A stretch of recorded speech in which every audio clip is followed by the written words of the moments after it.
और ये सारी सिद्धियां ऐसे नहीं आती, दृढ़ राजनीतिक इच्छा शक्ति चाहिए, वोट बैंक की चिंता करे बगैर कठोर फैसले लेने का मादा चाहिए और देश की समस्या ही का निवारण ही अपना लक्ष्य है, इस दृष्टि से काम करने की नीति चाहिए। इसके साथ साथ मोदी जी ने आतंकवाद के खिलाफ जीरो टॉलरेंस को धार देने के लिए कानूनी आधार भी बड़ा मजबूत किया। 2 अगस्त 2019 में एनआईए एक्ट में संशोधन कर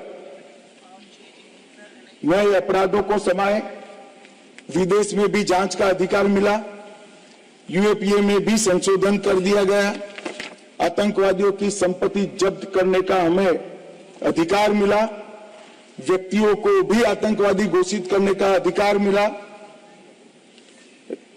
डी रेडिकलाइजेशन के प्रयासों को भी कानूनी ताकत देने का काम हुआ, मैक को रिवैम्प किया गया, मैक के अंदर साइबर सुरक्षा, narco terrorism, gun running, organise crime और उभरते हुए कट्टरवादी हॉटस्पॉट मैक के रिपोर्टिंग का हिस्सा बनाए गए, नेशनल मेमोरी बैंक बनाया गया और नए जो संशोधन करे, मुझे बराबर याद है कि दिग्विजय जी कहते थे इसका दुरुपयोग हमारे सामने होगा।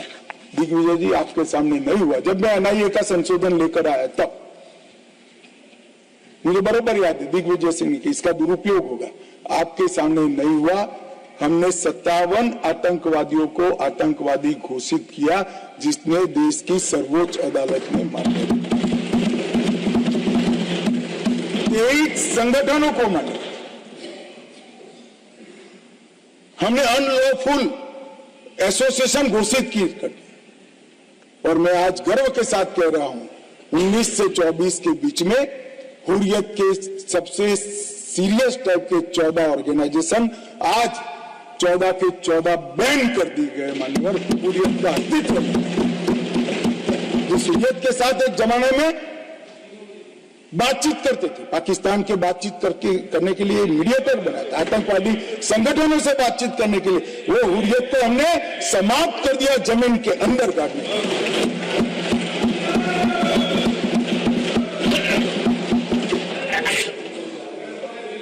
मान्यवर पीएफआई पूरा सदन जानता है, यहां बैठे या वहां बैठे, सब मानते कि पीएफआई आने वाले दिनों में देश के लिए बड़ा खतरा था,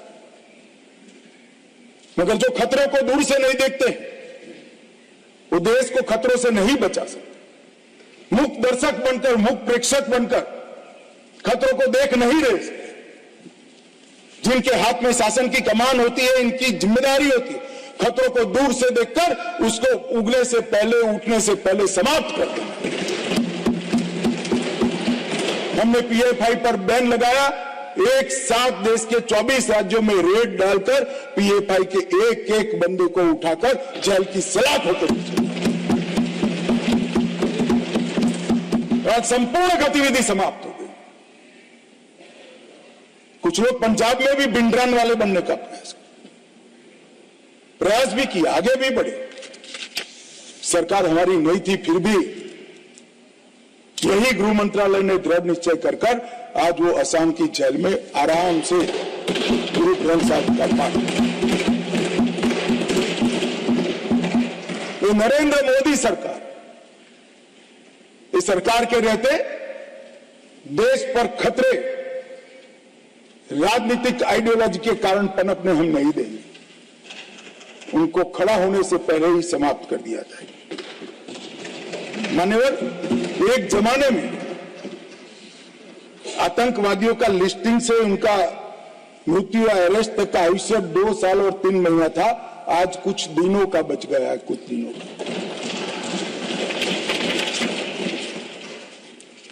हमने 15 सूत्रीय इंटीग्रेटेड योजना बनाई, जिसमें जिहादी आतंकवाद के लिए नॉन प्रॉफिट ऑर्गेनाइजेशन और हवाला, इस पर तवाई की, वामपंथी उग्रवाद, कश्मीरी उग्रवाद, कश्मीर के अंदर उग्रवाद, fake Indian currency note, narcotics, narcotics, narco terror का लिंक, खालिस्तान समर्थक उग्रवाद, रेडिकलाइजेशन के प्रयास, फाइनेंसिंग और अवैध हथियारों की तस्करी, ये 25 के 25 आयामों को हमने एनआईए के अंदर जकड़कर कानूनी आधार देकर इन पर कानून का शिकंजा कसने का काम किया। ह्यूमन ट्रैफिकिंग का देश की सुरक्षा के विरुद्ध उपयोग, साइबर आतंकवाद, विस्फोटक पदार्थ अधिनियम का उपयोग, आर्म्स एक्ट में अमेंडमेंट और इस सभी को एनआईए के दायरे में लाने का काम, एक संपूर्ण सर्कल हमने पूरा किया है। जहां से भी देश की सुरक्षा को खतरा हो सकता था, वो 25 की 25 चीजों को एक सर्कल में लाकर एनआईए के अधीन किया है। और मान्यवर, एनआईए में 1244 पद हमने सृजित किए, 16 नए ब्रांच खोले, 2 नए जोनल कार्यालय खोला गया। इसके साथ साथ एनआईए के परफॉर्मेंस पर कुछ लोग बोल रहे थे, आज बैठे नहीं है, वॉकआउट कर गए। 652 मामले, जब यूएपीए लगता है तो एक ट्रिब्यूनल भी होती है और सुप्रीम कोर्ट तक केस जाता है कि यूएपीए लगाया वो ठीक है या नहीं। ये मेरी सरकार का रिकॉर्ड कहने आया साहब, 652 मामले में से एक भी मामले में सुप्रीम कोर्ट तक एक भी केस को अनुचित घोषित नहीं किया गया। 652 मामलों में से 516 में चार्जशीट दायर करे गए, 157 मामलों में जजमेंट्स आ गया है और 150 मामलों में सजा दी गई है। मान्यवर, 95% दोष दुनिया भर की टेरर एजेंसी के बीच में एनआईए का दोष सिद्धि का दर, मैं गर्व से इस सदन को कहना चाहता हूं, सबसे ऊंचा है, सबसे हाईएस्ट। हमने एनआईए को डीआरडीओ के साथ समझौता कराकर केमिकल, न्यूक्लियर, बायोलॉजिकल, टेररिज्म के मामले के लिए भी तैयारी शुरू की है।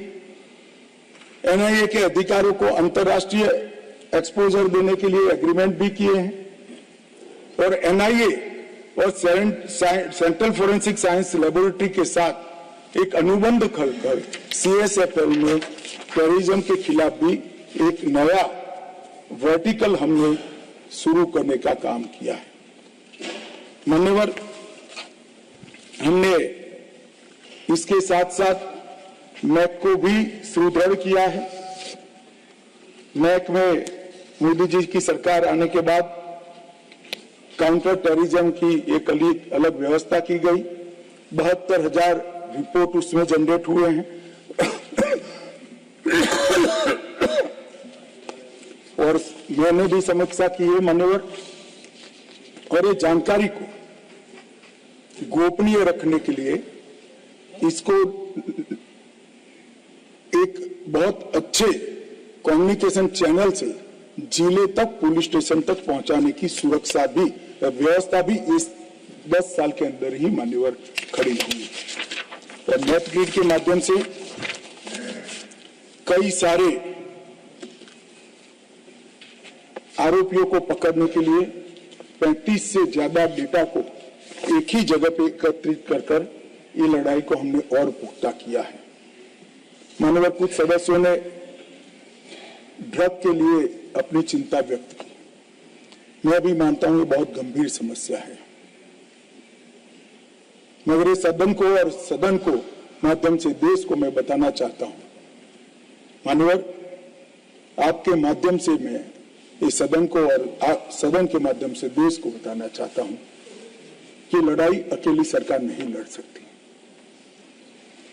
ये लड़ाई लड़ने के लिए हमने ढेर सारे प्रयास किए। मैं परिणाम भी बताता हूं, प्रयास भी बताता हूं, मगर दुख होता है कुछ सदस्य आंकड़ों को विकृत तरीके से यहां वर्णित करते हैं। मैं इस बात पर खैर बाद में आता हूं। हमने एक त्रिकोणीय एक्शन प्लान बना है। ड्रग की सप्लाई चेन पर रूथलेस अप्रोच के साथ हमला करना,